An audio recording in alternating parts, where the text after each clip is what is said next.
Ladies and gentlemen, karibuni kwenye Paper Talk na Frank Matthew. Uhali gani? Tanita umeamkaje au umeamshwaje? Mbele yako no, eti mbele yako kwenye runinga yako au kisimbuzi au simu yako ya mkononi, ninakuletea ama ninakuchambulia magazeti ya Mwananchi, Uhuru, Habari Leo, Nipashe pamoja na Mwanaspoti.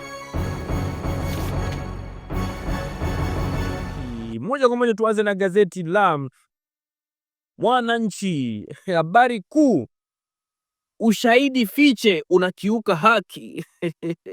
Mashahidi wa kufichwa wanasema inakiuka haki. Ni uamuzi wa jopo la majaji watatu laagiza sheria iboreshwe kulinda usawa haki upande wa utetezi mashtaka. Natoa miezi 12 kwa bunge kufanya marekebisho. Sasa sawa, hayo mengine ya sheria mfanye nyinyi. Mimi nilikuwa nazungumzia hii. Unaona? Umeona hiyo hapo, hiki kizimba cha mashahidi wanaofichwa.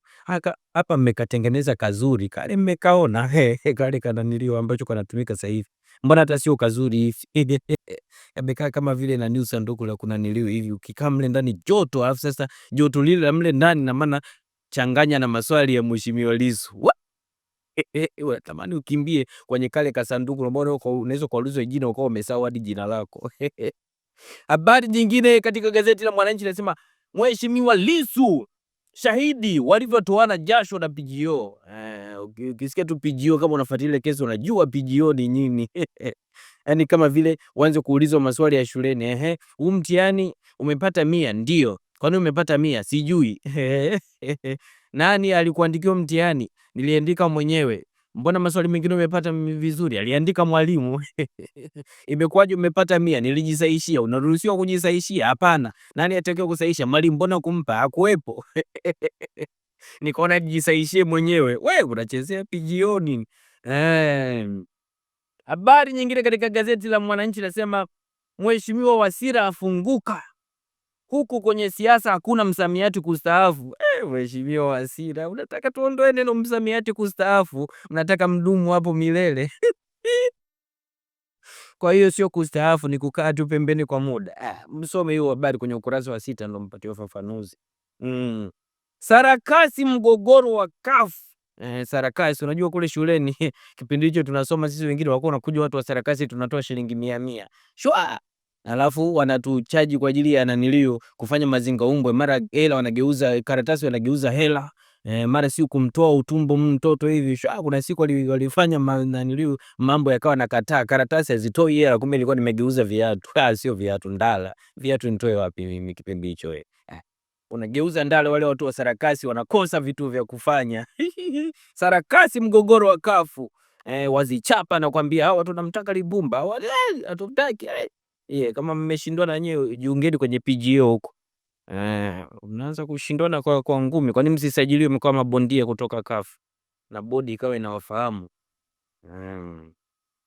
Gazeti la Uhuru, kiongozi avalia njuga mgogoro wa miaka 30. Mheshimiwa anasema ni wa ardhi uliozuka mwaka 1996. Atoa maagizo kwa DC haki itendeke. Umeona hapo issue za migogoro ya ardhi. Kwanza ameivalia njuga. Unajua njuga ni yale madosha, kwamba hili swala sasa tunaenda nalo. Unajuaga issue za nyumba za urithi wewe. Au unauziwa eneo, baadaye unaenda kuangalia kwenye ramani, kumbe ni sehemu ya barabara. Kuna mtu tu alijijengea kama yule nyumba alihamisha tu kwa muda hivi. Unauziwa barabara, serikali baadaye akwambia toka, unaambia niliuziwa hilo eneo. Kumbe umeuziwa sehemu ya barabara. Safi. Wewe makini, unauziwa na nani? Gazeti la Uhuru inaenda kusema Dr. Mwigulu, Mheshimiwa Waziri Mkuu wa Jamhuri ya Muungano wa Tanzania, abaini madudu mengine. Mheshimiwa Waziri Mkuu, ukibaini madudu sasa hivi tembea na yale makopo ya kupulizia dawa za wadudu, zile za kuua wadudu warukao na watambao. Ukigundua madudu wapulizia. Unapulizia madudu yote yanakufa. Unachezea nini? Wasikusumbue madudu yote, piga chini. Habari Leo, gwiji la habari Tanzania, inasema 140 wasaini mkataba ajira bodaboda Uarabuni. Kuna bodaboda wa Manzese afu na bodaboda Uarabuni. ila kubeba Waarabu unaelewa lugha? Unaelewa lugha hapo. Sasa kama uelewi lugha unabaki kusema sisi the route ndefu, the route why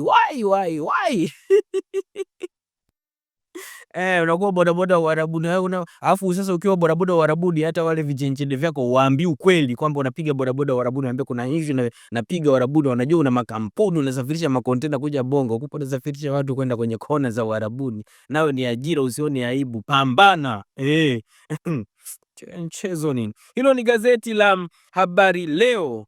TRA wanasema ole wenu wakwepa kodi,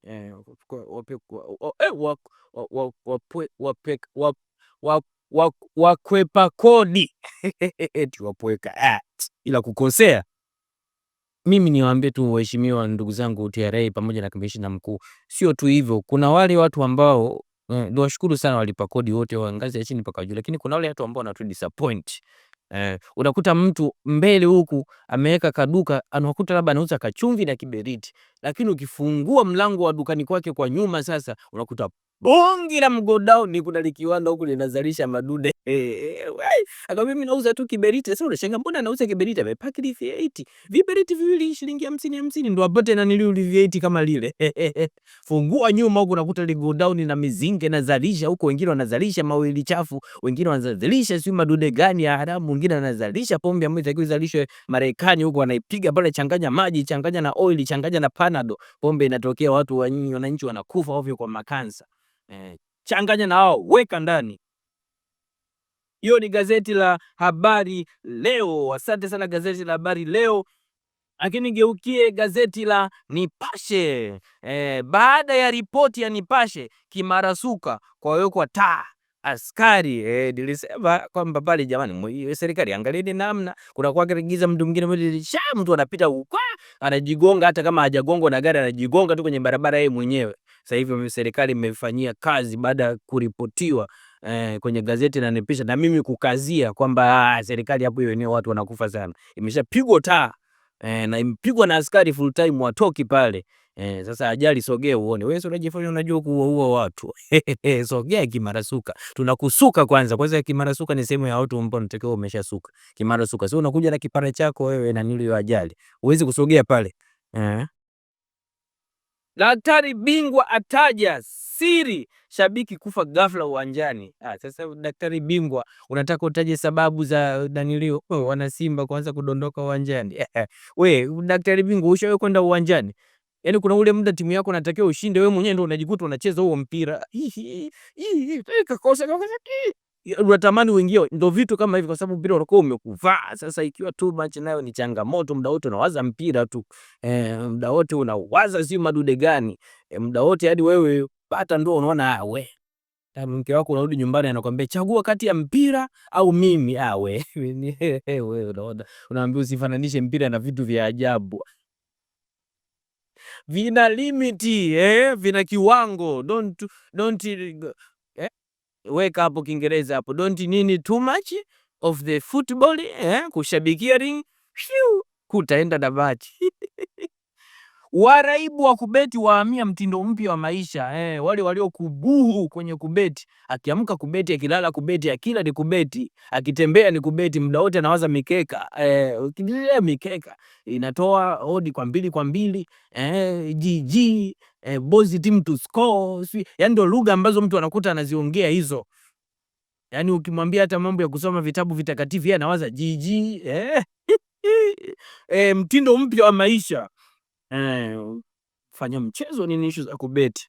Mtu anaweka mahela yake yote pale, muda wote anakaa anatetemeka hivi, unaambia wewe una pressure au nini, au ndo mwisho wa dunia, kumbe anaanza majasho anamtoka hapo, anaombea timu fulani ifungwe, sio aliombea mchezaji fulani ashinde goli, afu mchezaji wakuta amesusa kucheza siku hiyo, abidi ampigie hadi simu DM, wewe bro nimekubetia utacheza cheza.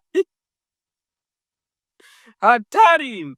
Wafuasi wa Lipumba wanaompinga watu wangana. Hii tumeshaisoma. Twende kwenye habari za michezo. Katika habari za michezo, issue ya Mpanzu Baka amaliza utata. Mpanzu kama nawe Mpanzu sasa kama muda wote tunazungumzia sio ndio atoko Yanga. Ili itaniuma, lakini wewe Yanga nenda hata timu nyingine. Yanga yarudi mzigoni kibingwa. Kila timu zote inarudi mzigoni. Ngoja tuone. Tarudi mzigoni. Katika gazeti la Nipashe habari za michezo, Gueye Simba SC aweka rekodi bara. Ngoja tuone, simetoka kushinda hapo jana, tutafanyaje? Lakini katika habari za michezo tuna habari za kusikitisha, nyimbo ambazo kwa tukiimba sana, huu wimbo mtunzi wake amefariki. Ndio inasema habari hapo. Mheshimiwa Samia amlilia mtunzi, Tanzania yetu ndio nchi ya furaha. Mungu akulaze roho ya mahali pema peponi. Amina. Msondo ngoma yaenda likizo. Msondo ngoma mnaendaje likizo? Si mtengeneze hata issue za singeli. Mnashindwa kupiga hii anili nyimbo za singeli mpaka muende likizo. Au ni likizo ya kitu gani? Ukurasa wa 21 hapo utaenda kusoma kwenye gazeti la Uhuru. Msondo yaenda likizo. Kama mmeshindwa kuna nini nyimbo za dance, pigeni hata singeli, mtafuteni misondo, mnawasha singeli hapo, mnabadilisha ladha. Kocha Yanga afunguka. Hii kila siku makocha wanafunguka. Mnawafungiaga wapi? Mara kocha Simba afunguka, kocha Yanga afunguka, sio kocha nini afunguka. Muwafunguliage hawa makocha naniliu, sio kila siku kocha anafunguka, anaelifungwa na mapepo.